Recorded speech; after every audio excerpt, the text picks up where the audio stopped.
एकादशीच्या निमित्तानं विठुरायाची पंढरी सजलेली आहे। विठ्ठल मंदिराच्या गाभाऱ्यामध्ये झेंडू, शेवंती, गुलाब अशा विविध फुलांची सजावट करण्यात आलेली आहे। आढावा घेतलेला आमच्या प्रतिनिधींनी, पाहूया।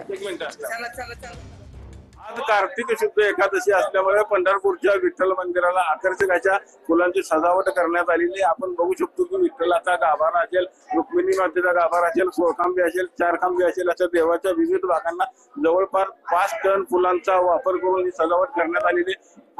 विठ्ठल भक्त पुणे येथील जे आहेत राम जांभूळकर यांच्या वतीने करण्याची सजावट करण्यात आलेली आहे। आपण जर बघितलं तर यामध्ये जवळपास 30 प्रकारच्या फुलं वापरलेल्या आहेत। गुलाब असेल, शेवंती असेल, सुपारीची फुलं असतील, ऑर्किड असेल, पिवळा गुलाब असेल, लाल गुलाब असेल, असे वेगवेगळ्या प्रकारच्या देशी विदेशी फुलांनी खरं तर विठ्ठलाच्या मंदिराला असं आकर्षक पद्धतीने सजवलेलं आपल्याला पाहायला मिळतं। आणि याच सजावटीमध्ये देवाचं जे रूप आहे अतिशय खुलून दिसताना आपल्याला पाहायला मिळतं। विठ्ठल मंदिरातून कॅमेरामन जगदीश सर, रवी लवेकर, TV9 मराठी।